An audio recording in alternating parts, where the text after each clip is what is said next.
عقلنا بدأ يهنج. عمرك دخلت أوضة ونسيت انت داخل ليه؟ أو قريت صفحة لمدة 3 مرات ومش فاهم حاجة برضو؟ أو تلاقي صعوبة انك تعبر عن كلام انت عاوز تقوله بكلمات بسيطة ومش عارف. ده مش غباء ولا زهايمر بدري، دي حاجة علماء الأعصاب بيسموها cognitive overload أو العبء المعرفي الزايد. طيب العيب ده جاي منين؟ زيادة المعلومات. عقلك مصمم إنه يحل مشاكل البقاء والصيد، بس دلوقتي انت بتجبره يستهلك معلومات في يوم واحد تعادل اللي جدك كان بيشوفه في سنة كاملة.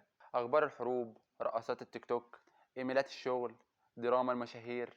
النتيجة رمات دماغك مليانة 100% طول الوقت، ومفيش مساحة للتفكير العميق او التحليل. والازمة مش في الكمية، ده في حاجة اسمها المالتي تاسكينج لاي او وهم تعدد المهام. انت بتحمل عقلك فوق طاقته. انت بتاكل وتشوف يوتيوب وتتكلم مع اصحابك وترد على الواتساب في نفس الوقت وبتفكر انك منتج. لا، انت فعليا بتخفض مستوى ذكائك 15 نقطة اي كيو في اللي انت بتعمله ده. ليه؟ لان كل مرة بتنتقل من تطبيق لتاني جزء من تركيزك بيفضل عالق في المهمة اللي قبلها اللي هو التطبيق الاول، بعدين توصل للمهمة الجديدة اللي هو التطبيق التاني وانت نص غبي عشان نص تركيزك في التطبيق الاول. طب هل ينفع اصلح الخراب ده؟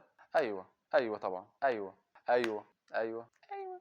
والحل الاول والاحسن وهو المونك مود او حالة الراهب. عقلك محتاج يخفض الضوضاء عشان يرتب المهمات، وهي قاعدة الحاجة الواحدة. لما تاكل كل بس من غير تليفون، لما تمشي امشي بس من غير سماعات، ولما تدخل الحمام سيب الموبايل بره. دي اهم خطوة. والهدف ان احنا ندي عقلنا فترات تفريغ قصيرة بدل الحشو المستمر. والحل الاقوى لاسترجاع حدة ذكائك وهي دوبامين ديتوكس او تنظيف الدوبامين. ذكائك مراحش بس مدفون تحت ركام المتعة السهلة اللي هو الفيديوهات القصيرة بتاعت الريلز والتيك توك. بتخلي دماغك عاوز يعمل قفزات كل 15 ثانية. عشان كده بقت قراءة كتاب أو حل مشكلة معقدة بقى يزهقك. تعال الحل العملي وهي خصص ساعة يوميا وسميها ساعة الملل. ساعة الملل؟ أيوة ساعة الملل. اقعد من غير أي محفزات وخلي عقلك يحس بالملل التام. عشان الملل في حالتك